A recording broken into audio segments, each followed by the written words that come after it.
we first of all kill the first boy. For there we will come kill this one, we come kill the girl, the last. One of them bullet no enter. Na for there where dem come use machete, one of them head. No matter the amount of money that I see today, that will recover my son. That is the only son I have. 3 university students left their homes on a regular Tuesday afternoon. No bags packed, no goodbyes said. They simply stepped out the way you and I do every single day, and they never came back. What happened to Joy Adoki, Nelson Nwafor, and Fortune Obimba in Eleme, Rivers State, Nigeria, is one of the most painful stories this channel has ever covered. It is a story about betrayal, about greed, about a man who decided that money was worth more than 3 innocent lives. By the time you finish watching this video, you will understand exactly how this happened. You will understand who gave the order. You will understand who carried it out. And you will understand how 2 of the 3 victims died simply because they were friends with the wrong person. Stay with me, because this story deserves to be told in full. To understand this story, you first need to know who these 3 people were, because they were not just names in a police report. They were real human beings with families, dreams, and futures that were stolen from them. Let us start with Joy Adoki. Joy was a 400-level student in the Department of Management at the University of Port Harcourt, UNIPORT, one of the biggest universities in Nigeria. She was a young woman who knew how to hustle. Aside from her studies, she ran a small business on the side, selling footwear to their fellow students. Friends who knew Joy described her as full of life. She had a Facebook page filled with photos of a slim, smiling young woman who looked like she had the world in front of her. Her family back in Abada was proud of her. She was building something for herself. She was almost done. Then there was Nelson Nwafor. Nelson was also a student, though not at UNIPORT as was initially reported. He lived in the same area and knew Joy as a neighbor. He was young, he was social, and on the surface, he seemed like someone who was just getting by like most young Nigerians. But Nelson had a secret that would not just destroy his own life, it would destroy the lives of 2 people who had nothing to do with it. And then there was Fortune Obimba. Fortune was described in reports as the only son in his family. His parents had placed all their hopes on him. He was their pride. He was the one they pointed to when people asked about their children. Fortune did not know about Nelson's secret either. He was just a friend, just a young man who happened to be in the wrong place at the wrong time with the wrong person. On the morning of April 7th, 2020, Nigeria was already in the middle of a COVID-19 lockdown. Universities had been shut down. Students were supposed to be home with their families. Joy had been expected to return to Ibadan to be with her parents during the lockdown, but she was still in Port Harcourt, and that day, something pulled her out of her house. Before she left, Joy made a phone call to her sister. It was a regular conversation, the kind of phone call you make without thinking twice. She told her sister she would be home soon. She mentioned something about a fabric, a wig she had made for her sister and needed to fix. It was a small, normal, loving conversation between 2 sisters. Neither of them had any idea that it would be the last time they would ever hear each other's voice. That same afternoon, Joy ran into her neighbor, Nelson. Nelson told her he needed to go and see someone, a man he described as his former business partner. He mentioned the man's name, Bright. Nelson made the visit sound simple, just a quick meeting, nothing serious. "Come with me," he said. Fortune Obimba was also asked to come along. Maybe Nelson thought having friends around would make the meeting go more smoothly. Maybe he was nervous about going alone. Whatever his reason, he brought both Joy and Fortune into a situation he himself did not fully understand the danger of. Before they set out, the 3 of them stopped at a barbing salon. The barber, who would later become a key witness, remembered them clearly. He remembered Joy, he remembered Fortune, and he remembered Nelson. He even recalled that they had told him where they were going, to visit a man named Nelly. Nelly was just another name for Bright, the same man, the same meeting, and none of them, not Joy, not Fortune, knew what was waiting for them. Here is what they did not know. Nelson had done something terrible to Bright. The 2 of them had once been involved in a business deal worth 4.6 million naira. The deal was completed, the money was transferred into Nelson's account. But instead of sharing the profits with Bright the way they had agreed, Nelson took everything, all 4.6 million naira, and then he ran. He left Nigeria entirely, traveled to Ghana and stayed there for months, hiding from the man he had stolen from. When Nelson eventually came back to Nigeria, Bright found out, and Bright was not the kind of man who simply forgave and moved on. Bright, whose full name was not widely published in reports, had already made a decision. He was going to get his money back, and if he could not get the money, he was going to make sure Nelson paid in another way. He had already contacted a man named Friday Akpan, a member of a cult group called Iceland.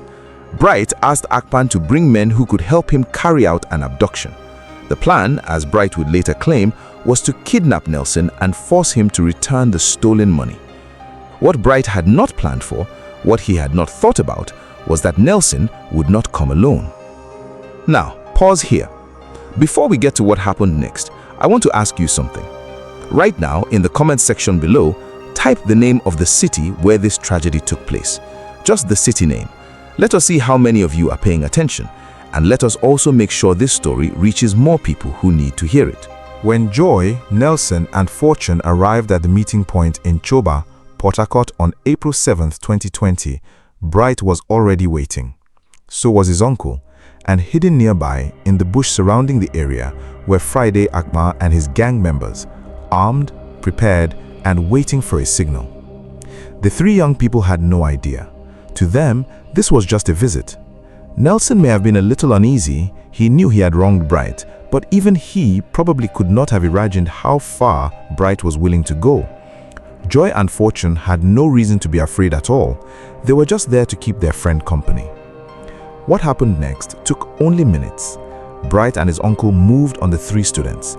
They were grabbed at gunpoint and forced into a car. No warning, no negotiation, just guns, force, and fear. The car moved quickly, driving toward Etel in Eleme local government area, an area with forests, sandfields, and very few witnesses. When the car arrived at the sandfield, Akpan and his gang came out of the bush and approached the vehicle. This was supposed to be a simple job. One target, one man, get in, grab Nelson, get out. But when they looked into the car, they saw something that changed everything. There was a girl, and there was another young man. Two extra people who had seen faces, who knew where they were, and who could describe every single person involved in this abduction to the police. Akpan and his men froze for a moment. This was not the plan. They had not been paid or instructed to handle three people. In any decent person's mind, this would have been the moment to release the two innocent ones. Let Joy go. Let Fortune go. They have nothing to do with this. But Bright was not thinking like a decent person. Bright was thinking like a man consumed by anger and greed. He gave the order, do not let any of them go. If Joy and Fortune were released, they would go straight to the police. They had seen too much. They had to be removed. With that single order, two completely innocent lives were condemned. The gang took the three students into the forest. What followed was brutal beyond words. According to Friday Akpan's own confession, made publicly before journalists, the 5 gang members were all present. They were armed with an AK-47 rifle and a pistol. Nelson was attacked first. There were reports that when they first shot at one of the male victims, the bullet appeared not to penetrate. Claims were made that one victim had some form of charm or protection. Whether true or not, the gang used a cutlass to finish what the gun started. All 3 students, Nelson, Fortune, and Joy, were ended in that forest. But the cruelty did not stop with taking their lives. Before Joy Adoki was ended, 2 members of the gang took advantage of her. Friday Akpan confirmed this during his public confession. 2 men, a defenseless young woman, a forest. This detail is one of the hardest parts of this story to report. Joy had done nothing wrong. She had gone on a short visit with her neighbor. She did not know about stolen money or business betrayals. She did not know about cult members or guns in the bush.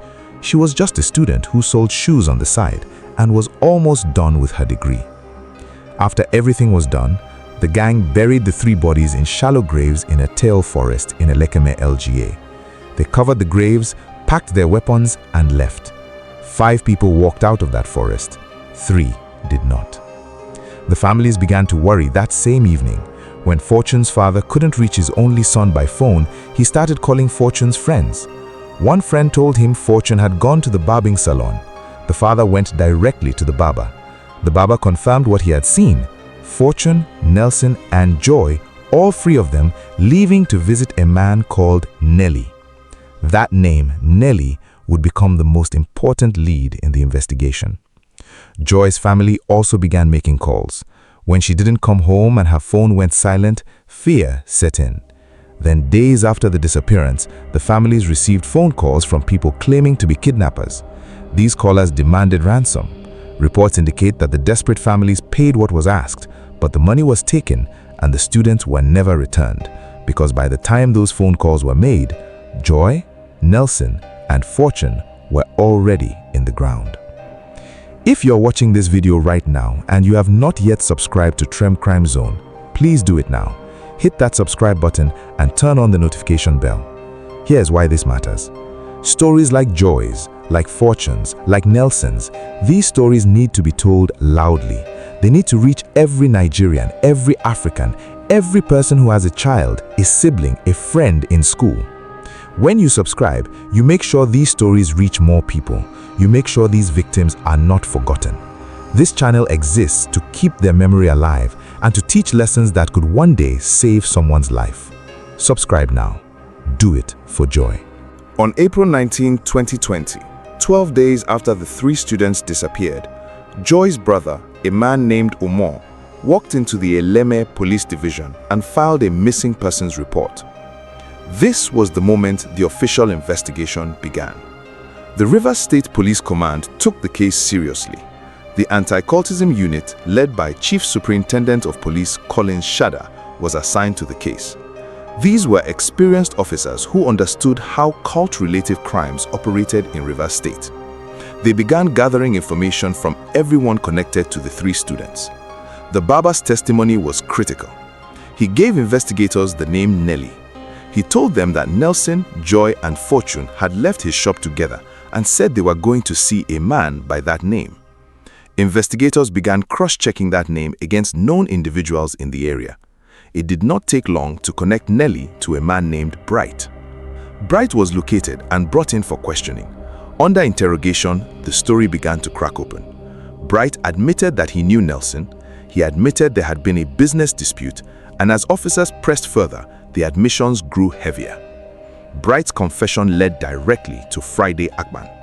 Once Akpan was in custody, arrested on April 30, 2020, the case broke wide open. Akpan talked. He told investigators everything. He described the original plan to kidnap Nelson. He described how he and his gang had hidden near the meeting point. He described the moment they saw Joy and Fortune in the car and the order Bright gave to make sure none of them left alive. He named his gang Iceland. He identified the weapons used. He admitted to the assault on Joy. He admitted to the killings. Most importantly, Akpan offered to take the police to the bodies. On May 1st, 2020, Workers' Day, officers from the anti-kidnapping unit, accompanied by journalists, walked into the Eto forest in Eleme, LGA, with Friday Akpan leading the way. What they found there was devastating. 3 shallow graves. 3 sets of decomposing remains that had been in the ground for over 3 weeks in Rivers State heat. The bodies were identified as Nelson Nwafor, Fortune Obimba, and Joy Adoki. Police recovered from the suspects 1 AK-47 rifle, 1 pistol, 3 magazines, and 72 rounds of live ammunition. This was not a small operation. These were people who were properly armed and who treated violence as a normal part of their lives. When the news broke, it shook Nigeria. The story spread across social media, news websites, and university campuses. Fellow UNIPORT students created posts demanding justice. Friends of the 3 victims shared their grief online. Joy's Facebook friends wrote messages that are heartbreaking to read even today. One friend wrote about how painful it was to lose someone who had fought so hard just to get to 400 level in university. Another said words were not enough. The university's student union government issued a statement calling for justice, not just for the victims, but for society as a whole. NYSC officials also responded. The then UNIPORT spokesperson, Dr. William Wodi, confirmed that only Joy was officially a UNIPORT student. Nelson and Fortune attended other institutions, but the entire university community mourned as one. Then President Muhammadu Buhari personally condemned the killings and ordered that justice must be served. The level of public outrage was enormous. Before we get to the conclusion, I want to pause here and ask you something. Write this in the comment section. Justice for Joy, Nelson, and Fortune. That is all. 3 names, 7 words. It takes 5 seconds, but it tells their families and the world that these 3 young Nigerians are not forgotten. Write it now. Let us talk about the motive, because once you understand it fully, it becomes even more painful. This entire tragedy started with 4.6 million naira and a broken agreement. Bright and Nelson had entered into a business deal together. The amount involved was 4.6 million naira, serious money, but not a fortune that should cost 3 lives. Bright transferred his share of the investment into Nelson's account, expecting that when the business produced returns, both men would receive their agreed portions. That is a basic, simple arrangement. Nelson broke it. He took the money and ran. He did not confront Bright, did not negotiate, did not offer to pay it back in installments. He simply disappeared to Ghana and stayed there for months, hoping the problem would go away. When he eventually returned to Nigeria, he probably thought enough time had passed. He was wrong. Bright's anger had not faded. If anything, it had grown. And rather than taking the matter to the police or even settling it through community elders, which is a legitimate non-violent path available to anyone in Nigeria, Bright chose a different road. He chose revenge.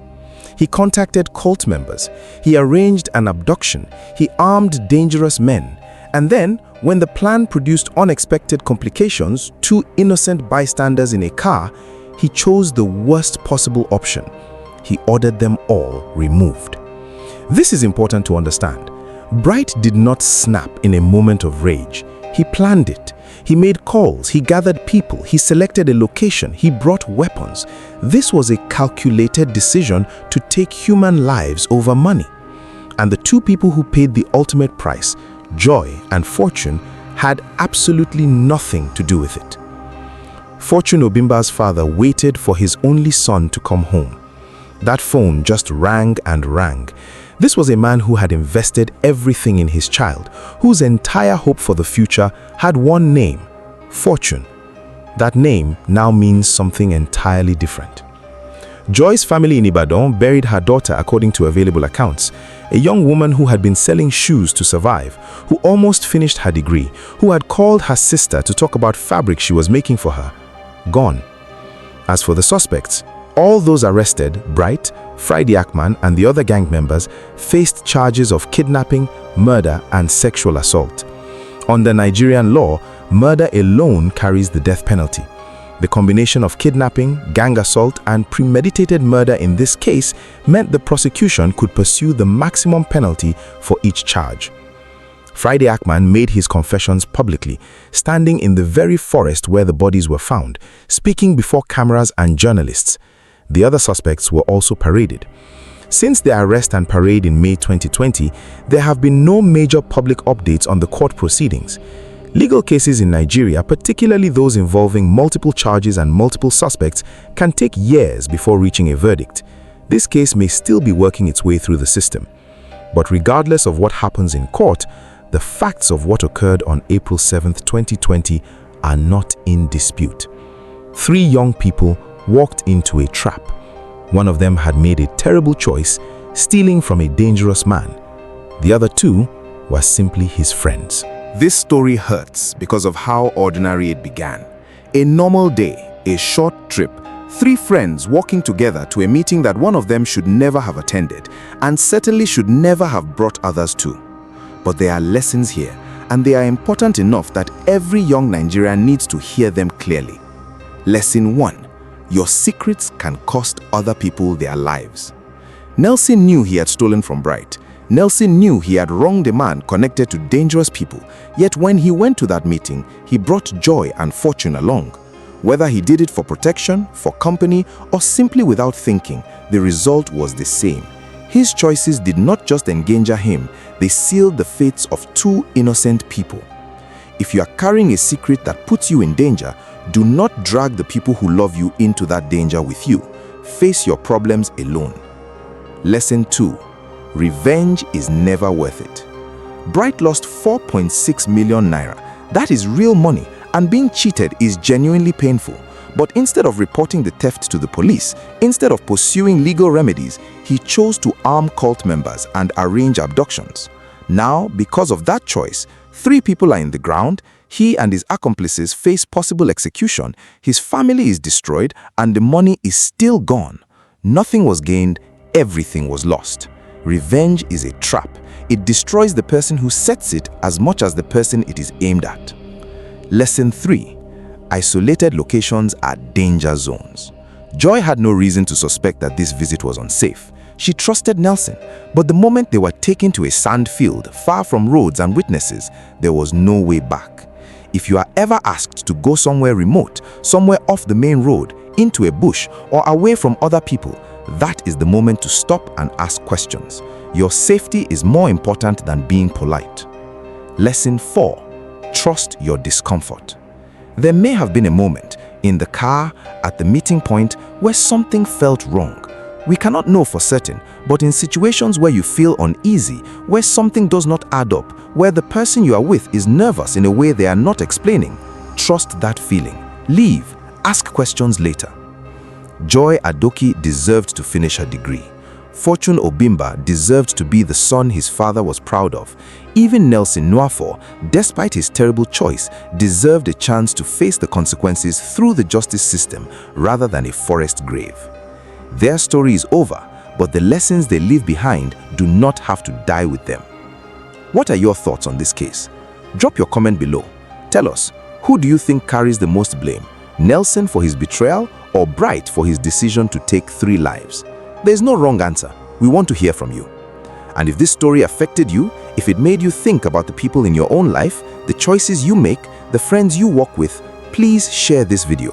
Share it with your friends, your siblings, your children, not because we want views, but because this story contains lessons that could genuinely save someone's life.